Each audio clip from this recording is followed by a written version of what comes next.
It was an old, beaten-up 2008 sedan, the kind of car that groaned in protest every time you started it. My parents had been clinging to the thing for years, refusing to replace it despite its growing list of issues. Brakes that barely worked, a leaky exhaust, and headlights dimmer than a flashlight on low battery. But the worst of it? The windshield wipers. They'd completely given up, leaving me stranded whenever there was even a hint of rain.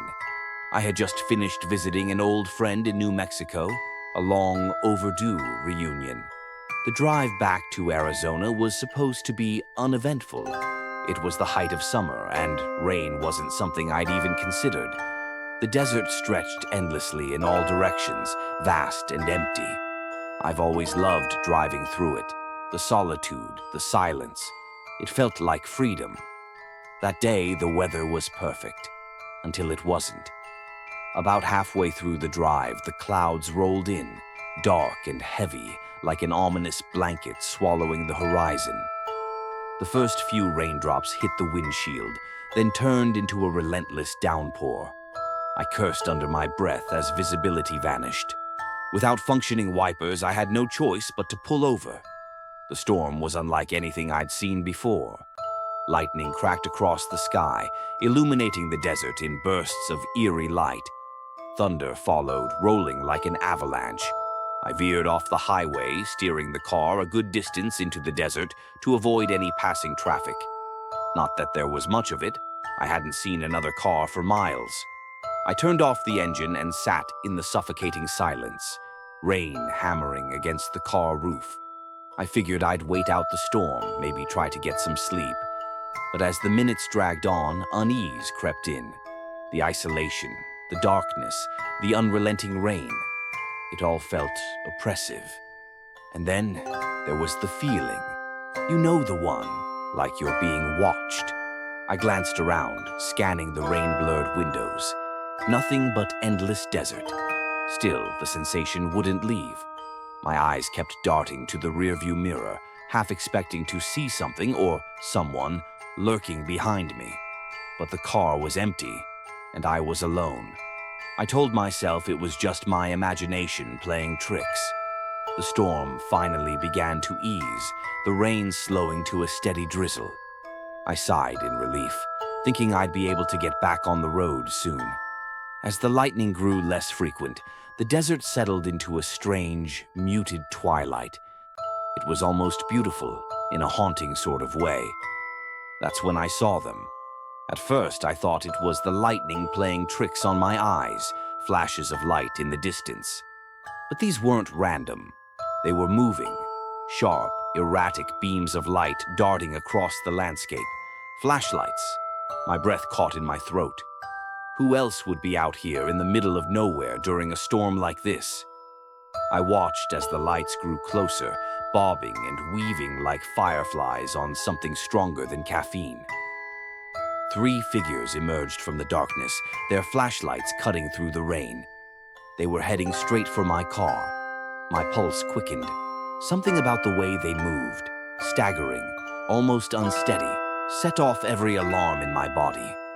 They circled the car, their lights sweeping across the windows, the hood, the trunk.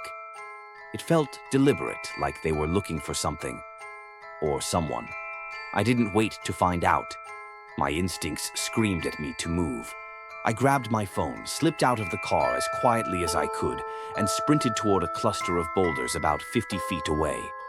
The rain soaked me to the bone, but I didn't care. I crouched low, hiding behind the rocks, my heart pounding so loudly I was sure they'd hear it. From my hiding spot, I watched as they continued their strange inspection of the car. One of them suddenly slammed a fist against the driver's side window, and I bit down hard on my lip to keep from gasping. Then another pulled out something from his jacket. A gun. He fired a single shot into the air. The sound echoed across the desert, sharp and deafening. I froze, my mind racing. Were they trying to scare me out of hiding? Or were they just deranged? Either way, I knew I couldn't stay there all night. I fumbled for my phone, my hands trembling as I dialed 911. My voice was barely a whisper as I explained the situation to the operator, praying they'd send help quickly. The minutes dragged on like hours. The figures were still by the car, their flashlights flickering erratically. At one point, the lights disappeared completely, plunging the desert into pitch black. I held my breath, straining to hear any sound of movement. Then, without warning, the lights reappeared. Closer this time. Too close. I pressed myself tighter against the rock, every muscle in my body tense. The rain had eased to a light drizzle now, but it did nothing to drown out the sound of my breathing. I couldn't see them anymore, but I could feel them. That primal, gut-wrenching sensation of being hunted. Then, finally, I saw it. The distant glow of red and blue lights cutting through the darkness. Relief flooded over me as a police cruiser pulled up onto the highway, its sirens silent but unmistakable. The flashlights scattered, the figures bolting into the night. By the time the officer reached my car, they were long gone. I emerged from my hiding spot, soaked and shaking, and waved him down. He listened patiently as I explained everything, his face unreadable. When I finished, he nodded and said something that still sends chills down my spine. "You're lucky," he said. "This stretch of highway, we've had a few reports like this. People out here aren't always right." He waited with me until the rain stopped completely and made sure my car started before sending me on my way.